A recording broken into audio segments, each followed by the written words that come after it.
Full day of cleanup ahead after a tornado ripped through western Wisconsin. That twister touching down in Pierce County late yesterday, damaging houses, barns, knocking down trees and power lines, and flipping at least one SUV. At least one person was injured. His family 10, KARE 11.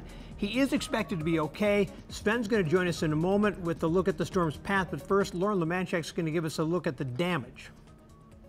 There was one injury from the storm that happened not too far from here in Martell, Wisconsin. A man suffered a concussion when part of his barn collapsed on him. No one injured in this house, but take a look at the damage. This SUV behind me had been inside the garage when the storm hit. Family and friends descended on this house near Martell in the hours after a storm ripped the walls right off a garage and tossed this SUV into the yard. The roof torn, walls scattered, but the homeowners were safe. Friends say they heard the warnings and made it to the basement. From above, you can see barns exploded, trees uprooted, buildings leveled, and damage was hit or miss, even for next-door neighbors. Yeah, the wind really whipped up for about 2 minutes and it rained like crazy, but outside of that, it was nothing. Carol Myers said the storm that did this to the house across the field didn't touch her place. So when you see the mess he's got down there, yeah, lucky. But lucky that nobody was hurt. The downed trees encased the house. Inside, we spoke with a family with a newborn baby. They're unharmed, but only, they say, by the grace of God.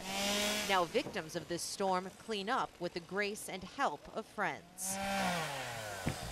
Cleanup continued late into the night. To give you a sense of how random the damage was here in western Wisconsin, though, I spoke to the next door neighbor. He said despite all the damage here, his house wasn't even touched. In Martell, Wisconsin, Lauren Lemanchek, KARE 11. Yeah, and some bad luck there in western Wisconsin because most of the severe weather really was confined to Iowa and southern Wisconsin. A lot of wind damage, a lot of tornado reports in those areas to the south. Just those couple of fringe storms here that did produce those brief tornado touchdowns. Started around Ellsworth, just south of town, 4:31, the first tornado touchdown report.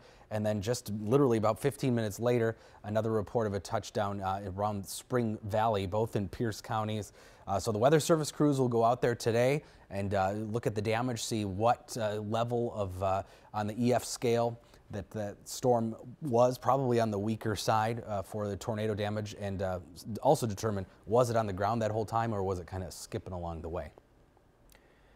6:04, part of President Trump's travel ban goes into effect tonight. People from 6 Muslim-majority countries have to prove a relationship with a direct family member or business ties to the U.S. before they can get in. So, Melissa Colorado, the question is, will we see chaos at the airports like we did back in January, or things run perhaps a little bit more smoothly? Well, Tim, I think that's a question that a lot of folks have, and we likely won't see as much airport chaos as we saw back in January because the Supreme Court ruling really narrowed the people that cannot enter the U.S. But the guidelines, they came down from the State Department yesterday. So it is going to take time for different agencies like the embassies overseas, airlines, customs officials to all get on the same page here. And that's where we could see legal issues come up. The Supreme Court's ruling allowed President Trump to place a 90-day ban on foreign travelers from the following countries: Iran, Syria, Sudan, Libya, Yemen, and Somalia. Refugees are also banned from entering the U.S. for 120 days. Travelers can get in if they can prove they have a close family member in the U.S. or if they have a documented relationship with a U.S. business, like a job offer. The question is, who is out? The new rules block grandparents, grandchildren, aunts, uncles, nieces, nephews, cousins, brothers and sisters-in-law, fiancés, or other extended family members.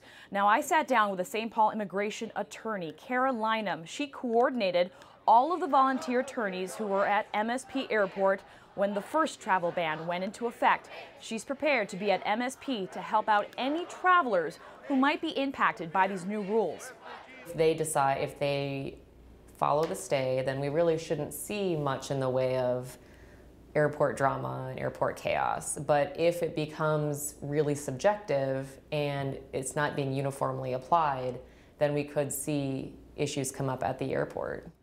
And let's not forget, the Supreme Court will be reviewing this case in October, which will mean the 90-day period will be done by then. So we'll have to wait and see if the government ends up rolling out a new vetting system for travelers from those 6 countries. Tim? Wow, Melissa, thank you very much. We appreciate it. Well, one more vote is all it will take to pass a $15 minimum wage in Minneapolis. A city council committee has approved the proposal, paving the way for the entire council to vote on Friday. So it appears now that it does have enough support to pass, with just one council member voicing opposition. New sick leave ordinances go into effect Saturday in Minneapolis and St. Paul. Employees who work at least 80 hours per year are eligible. An employee accrues 1 hour of paid sick time for every 30 hours worked. Now, it's a complicated formula. Employers tell us they are working to educate workers about the changes, and we do have details for you right now on KARE11.com.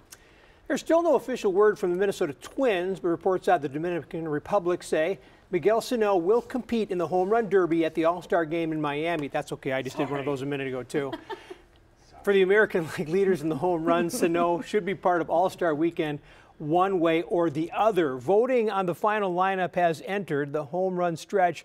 If you want to have a say, like Sven, you have until 10:59 tonight Central Standard Time to submit your votes on MLB.com. You are allowed to vote up to 5 times.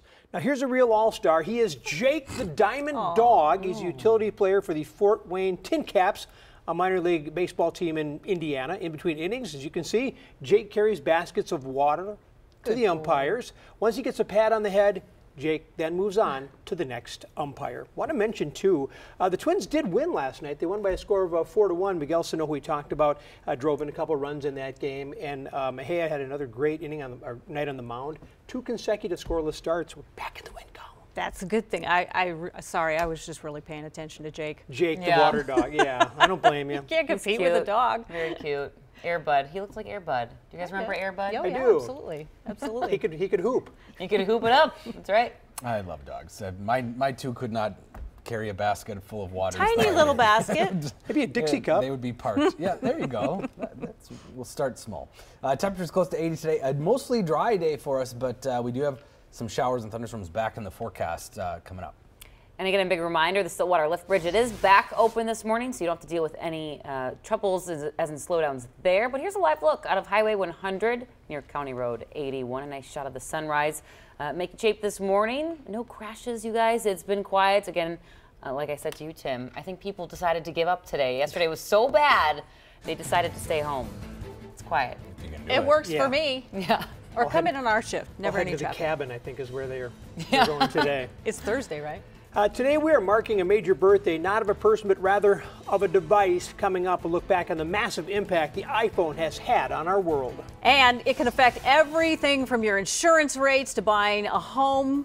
Do you know your credit score?